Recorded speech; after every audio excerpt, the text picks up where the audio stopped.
Not even 12 hours after this video came out, suddenly my inbox goes boom, flooded with requests to do a video response to Kentucky Ballistics. So here we are. Before you start grumbling about it, I'm gonna pause the video frequently to comment on it. If you want to watch it undisturbed in its full length, go to the Kentucky Ballistics channel. It's not my video, he made it so he deserves the views. Just to get that out of the way. I know some people hate that for some reason. But that's the nature of a commentary video, alright? I'm not going to show you the whole thing. Haven't watched yet, so let's see what it's all about. How lethal are medieval weapons? You may not know this, but not very. It was essentially historical pro wrestling. They would lightly tap each other on the battlefield and then totally overact, like seldom move to the point of flinging themselves across the battlefield. That's true.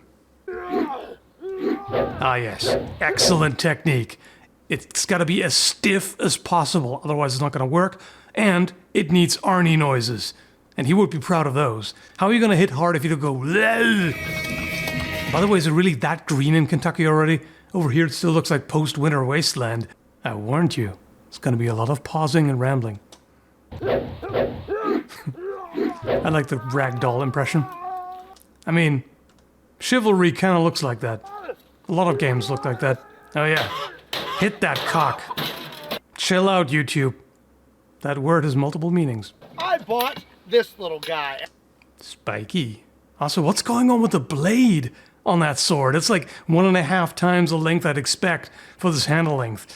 It's like, yeah, there were some pretty large two-handed swords in history, but they had much longer handles.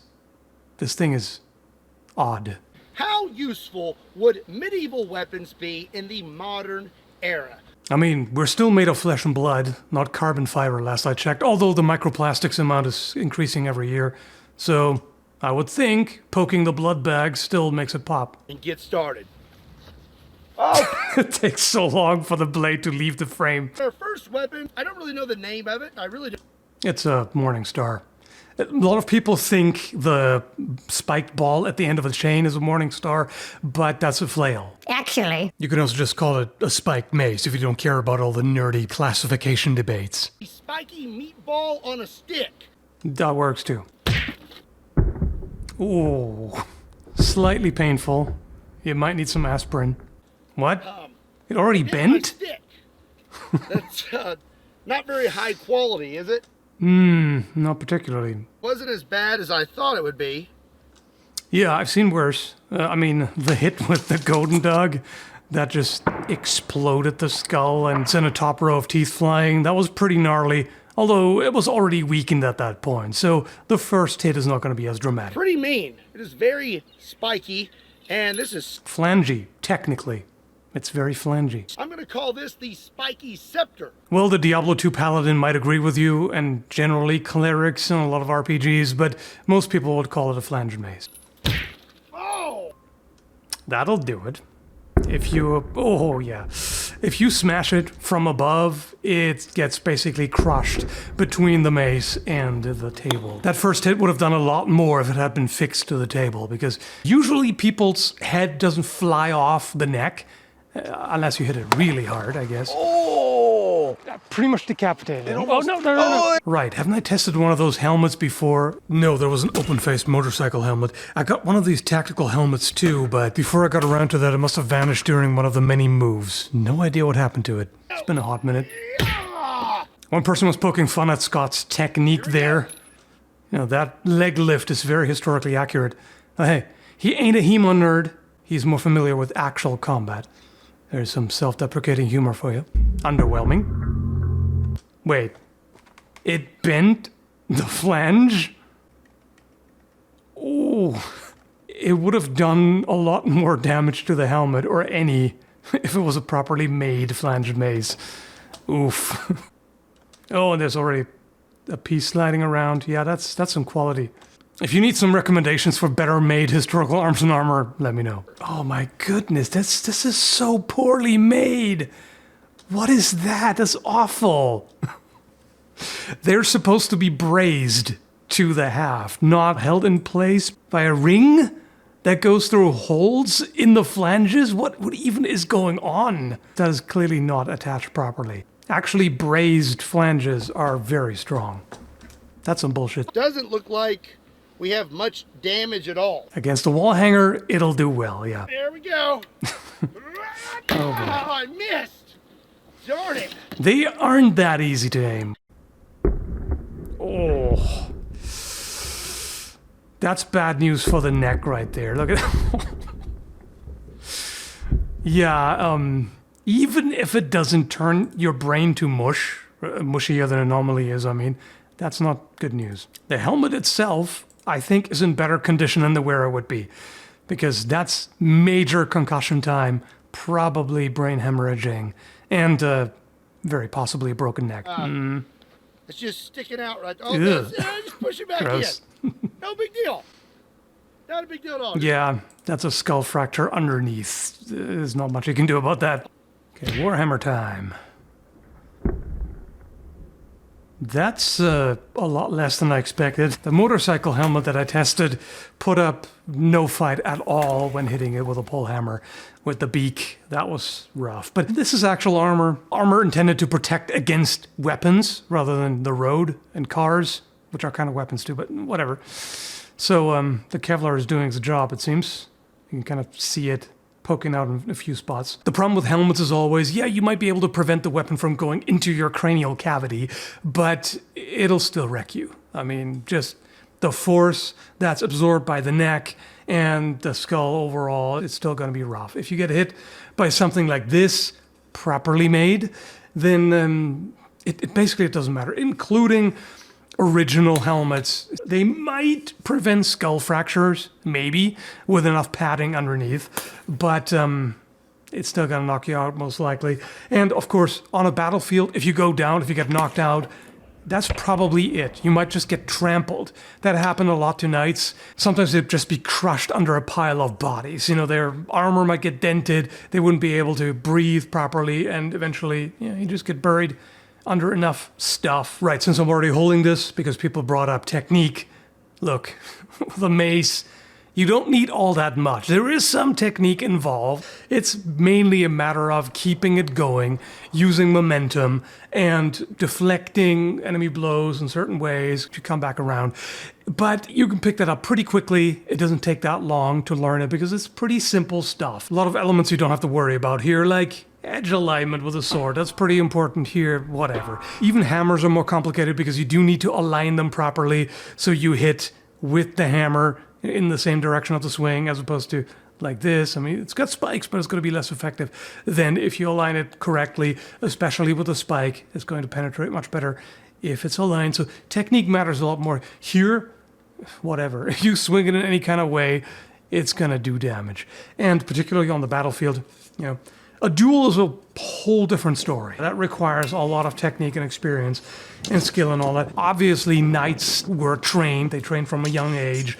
They knew how to use footwork, and they had a bunch of techniques in their repertoire. But on the battlefield, in armor, it matters less. What matters more is hit placement, so accuracy is more important, and pacing yourself so that you don't gas out within 5 or 10 minutes, and then you're an easy target for the rest of the battle. We have some Premier Body Armor, soft armor. This is level 3A, and it's rated up to 44 Magnum. Come to think of it, it's pretty odd that I've never done tests on armor like this. It's quite an oversight. It works differently against bullets, because bullets are, well, rather blunt.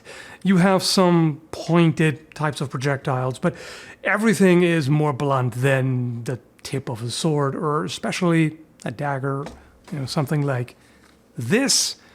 Forget about it. Typically, stab-resistant vests, stab-resistant, not proof, nothing is proof. They generally specify that it's rated for knives, not spikes.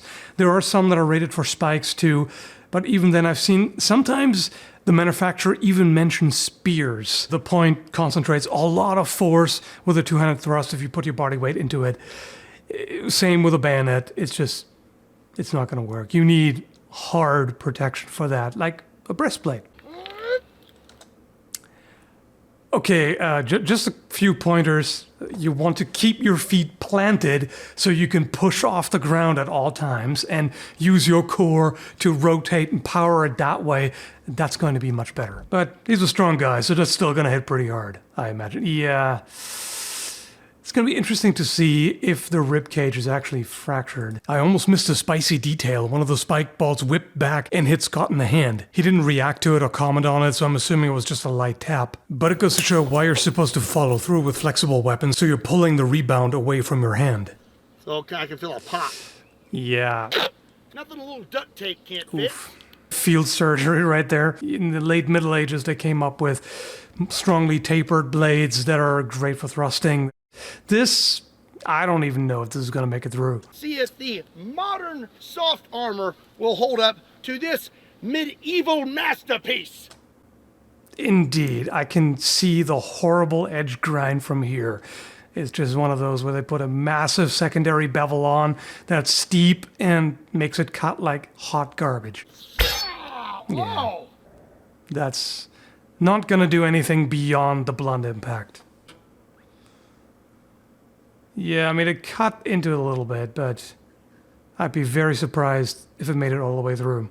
It cut into that armor just a tad. Yeah, that's basically We definitely didn't make it all the way through it, but my goodness. That's really just the fabric.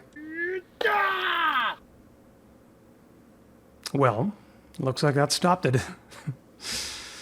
Good thing that it didn't break. That sword looks very cheap. Okay. So I'm assuming that, ooh, yeah. I'm assuming that didn't do anything. It's all good and cut up. Yeah, it's just superficial. Rip that off there. Actually cut through quite a few layers. Okay. But we did not make it through the back. More than expected, but it didn't go through, of course. Good idea. That's going to be interesting. We actually hit it. Okay, that point looks better. I can feel a little bit of a bulge. That's what she said. Man, that is not going in. Like, that is really tough. Hard. Okay, that is better than I expected. Oh! Well, yeah, that'll do it, of course. Okay, the beak of the Warhammer is 100% going through. A war pick is insanely effective. It wrecks everything. Oh, yep, that did it. Right through.